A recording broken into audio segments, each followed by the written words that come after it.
We ended up taking a fairly lengthy detour to mend the connection with my loving wife, but we are not going to be splitting up. I want to tell you my twisted love tale this time. My name is Bob Conley. I first saw Lisa Yoder at a coworker's wedding when I was 26 years old. Lisa, the bride's friend, was at the wedding. We were about the same age. To put it mildly, I was utterly enamored with her when I spotted her from the groomsmen's chairs, raising a glass on behalf of the bride's friends. Her chic updo and blue dress were too gorgeous to resist. It was love at first sight. I told my coworkers about it in the end, and I got to know Lisa because the newlyweds had introduced us. Then, when I was 26, Lisa and I tied the knot. Lisa was raised as a daughter of a father, but she had severed her relationship with her father.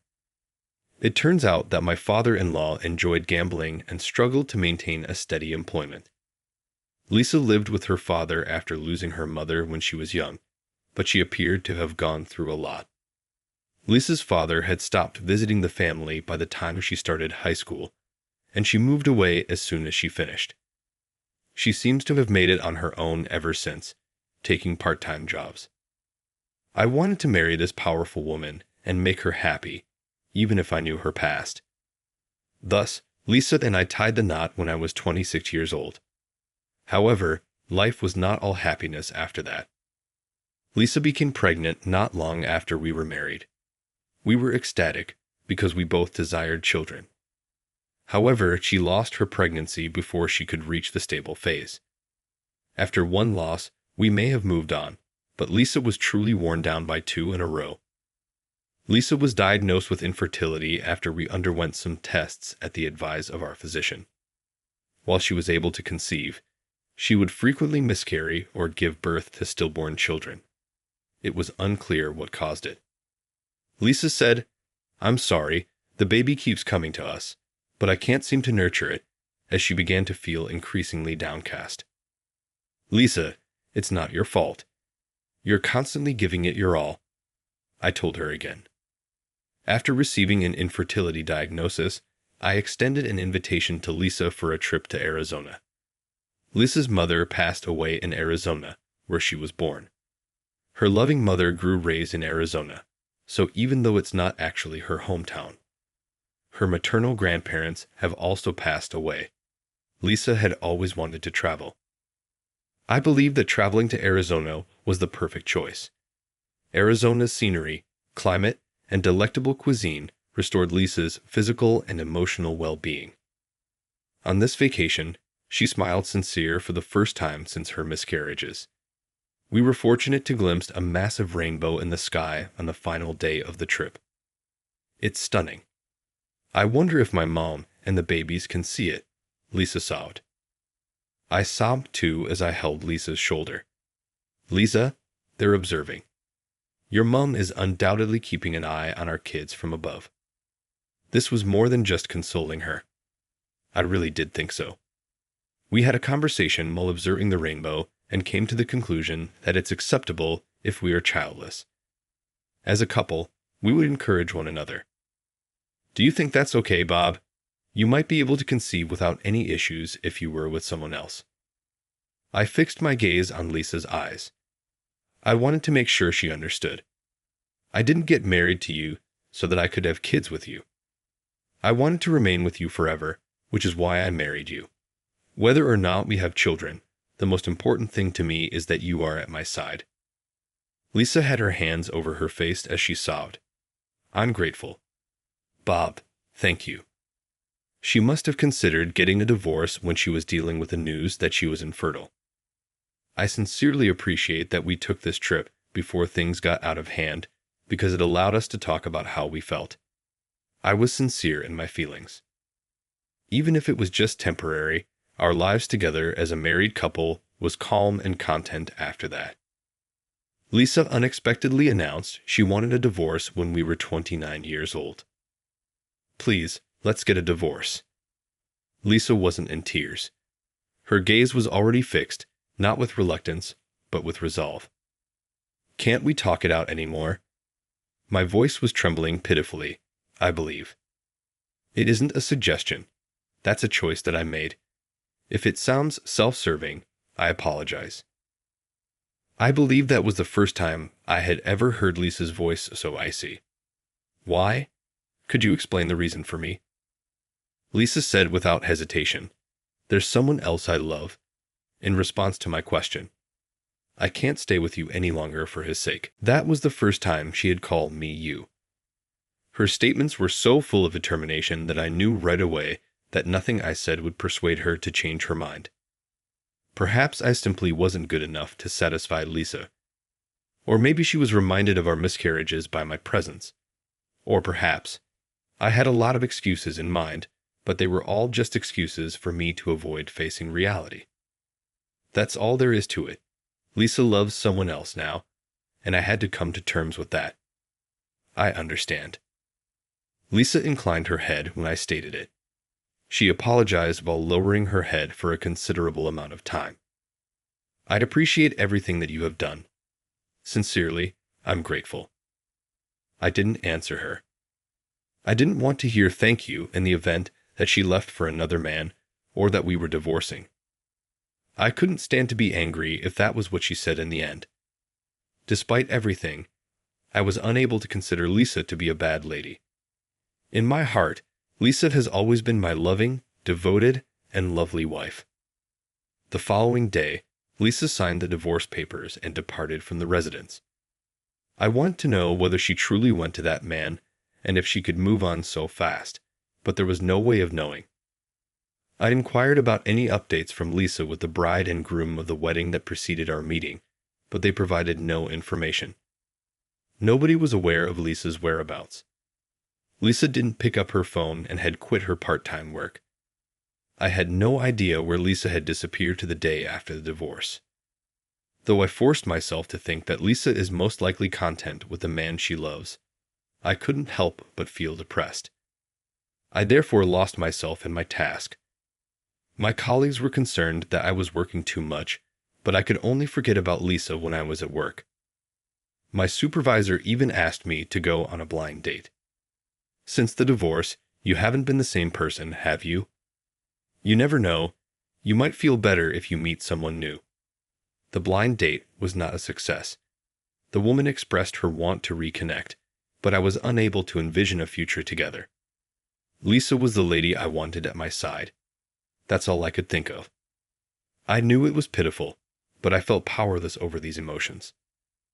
I visited Lisa's mother's hometown of Arizona on business approximately 5 years after the divorce.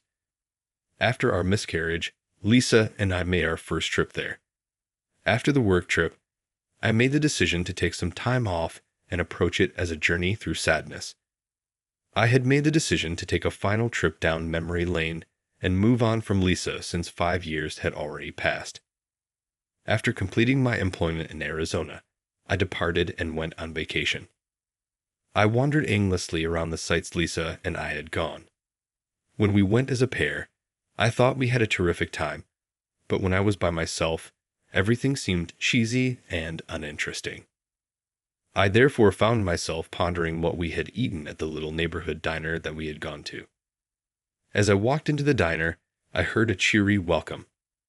I was staring at the waitress as I recognized the voice all too well. Lisa. Yes, Lisa was the waitress. She had shed a few pounds and her hair had grown out, but she was still clearly Lisa. Lisa appeared to recognize me as well, showing shock and disbelief. The proprietor of the restaurant questioned if we knew each other after observing our emotions. Upon disclosing my status as Lisa's ex-husband, the proprietor kindly allowed Lisa to take a break. I warily stared at Lisa since I was concerned that she could find it bothersome, as it was a true coincidence to see her. Lisa appeared perplexed as well, but I believed that this chance meeting could be destiny. I said to her, "Do you want to talk outside for a bit?" As a result, I was ready to be rejected, but Lisa accepted to come along. After a time of silent strolling, it began to rain, so we hurried inside a park pavilion. I saw it at that point. I saw our wedding ring hanging from Lisa's necklace as she dabbed at her rain-soaked neck with a handkerchief. That? Huh. Pointing to Lisa's necklace, I said. That is our wedding ring, that is. The option that we jointly selected. Why are you wearing it as a necklace when you claim to have met someone else? Lisa covered her jewelry with her palm, caught off surprise, but it was too late. Lisa's left hand was free of any rings. Why was she still in Arizona if she hadn't remarried? Perhaps there was a reason for our split that I was unaware of. That was my thought process. Ultimately, if she was content with someone else, would she have shed so much weight? Despite my desire for Lisa to be happy, I accepted the divorce, but Lisa didn't appear happy at all after leaving me. Is there something, Lisa, that you haven't told me? For the previous 5 years, I wanted to forget about you, but I couldn't. I'm revisiting Arizona for that reason. But this isn't how I can return to New York. Why do you still treasure the ring so much? Was finding someone else the true cause of our divorce? Kindly let me know. I ask you to please. Lisa remained silent for a time after I bowed my head. But at last, she started talking, maybe realizing that I wasn't going to back down. The truth is, I got a call from my father. After our marriage, Lisa hadn't disclosed her residence to her divorced father. But my father-in-law was able to locate her and had reportedly given her a call. He begged Lisa for a loan because he had accumulated debt and lost a lot of money gambling. Naturally, Lisa declined him, but over time, their communication grew more frequent, and it appeared that calls were beginning to arrive at her office. Not only was her father making these calls, but unidentified persons also claimed to have given him money. It seems that Lisa's father even made threats. He threatened to bring it up with her spouse if she didn't stop denying. I was not aware of this. Why did you not approach me? Nothing took place. You had to have been afraid. Bob, I think I've already given you enough grief about not being able to have children. In addition, I didn't want the debt to be a source of financial anxiety for you. My dad asked for a loan, and I wasn't sure if that would be it or not. I felt it would be wiser to cut ties with you if there's a potential this could carry on forever. Bob, I felt completely powerless when I discovered Lisa's feelings 5 years later. Lisa must have been devastated by her father's constant communication. I wasn't even aware that I was living day to day at the time. Lisa decided to get a divorce, keeping me in mind. It makes me loathe myself to feel like I've just ever terrified and worried you, Lisa. Do things remain the same as they were? Did your father still give you calls? In response, Lisa shook her head slyly. It appears that a year after our divorce, her father passed away. He had always been an excessive drinker, and the reason he died was that he had fallen down a bar steps when intoxicated. Simultaneously, his bills vanished and the phone calls requesting payment ceased. Even though I was somewhat glad that the loan was paid off, I was nevertheless saddened by the loss of such a horrible dad. The connections of blood are weird, Lisa remarked quietly. However, I'd assumed that was just Lisa being nice. Generally speaking, individuals wouldn't be upset to see their abusive, uncaring parents die. I found Lisa was still as sweet as ever, even after our divorce. But all of our issues ought to have vanished if her father had died. I wish she had gotten in touch with me then. Lisa said, "Actually, Bob, I asked a friend to check on you," as if she could read my mind.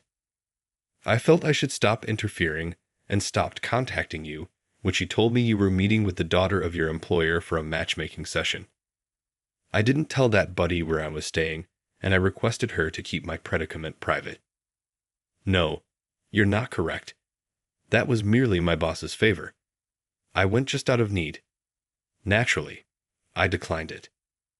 I had a matching meeting during the period we were divorcing, so I didn't need to worry. But I hurried to offer explanations. I didn't want the person I met to think I was in a successful relationship. My feelings for Lisa didn't seem to have changed, and when I learned that Lisa hadn't divorced me because she despised me, I had an emotion that was difficult to put into words. I still adore you, Lisa. I will always do. I want you back in my life. Lisa shuddered and shook her head. My infertility hasn't improved, but the debt issue has been fixed. I had no intention of putting you in debt. Above everything, though, I just wanted you to be a father. You're friendly and terrific with children, but it can't happen with me at your side if you're going to be a father." Lisa was crying when I softly placed my hand on her shaking shoulder. "You know, I would have preferred to be our child's father if I could. However, that was merely an idle thought. Wouldn't it be nice if I could? Did I not inform you earlier? The most essential thing is that I want you by my side always and right now. What really important is that we are a couple with you." At that moment, a massive rainbow emerged in the sky and the rain ceased. It resembled the rainbow we witnessed as a group when we traveled to Arizona following Lisa's miscarriage. Lisa also appeared to recall that. I responded, keeping my eyes fixed on the rainbow. "That time, too, when you took me on a trip, we saw a rainbow just like this one." "Yes, it is correct. As we watched that rainbow, we made the decision to stand with one another right then and there. Maybe this is just a coincidence." "What? What are you trying to say?" Lisa seemed perplexed at my statements as she wiped away her tears. I looked Lisa in the eye and expressed my ideas. "Don't you think that this rainbow is encouraging us? Like it's from our deceased children and Lisa's mother. We've never been alone, I believe.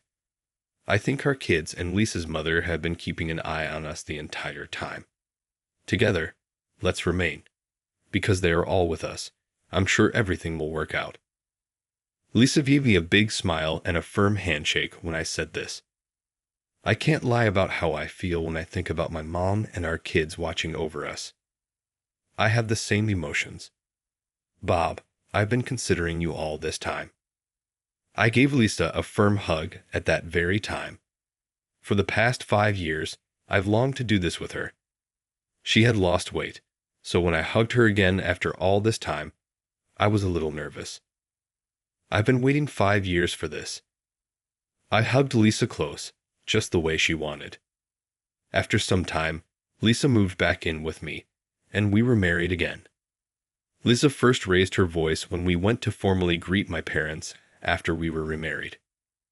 "I'll make sure he never experiences sadness again. I'll bring him joy," she proclaimed.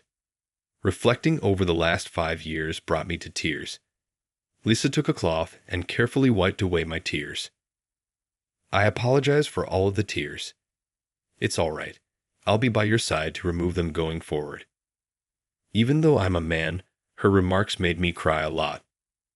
We were fortunate to have a child 2 years after our second marriage. As a couple, we agreed to try the infertility therapy even though we had no idea if it would be successful. Lisa, who was holding our newborn, said to me, "I appreciate you discovering me once more. I got to meet this child because to you. It was my intention to express gratitude. I'll look out for Lisa and our little one. I'm resolved to treasure this joy so that our family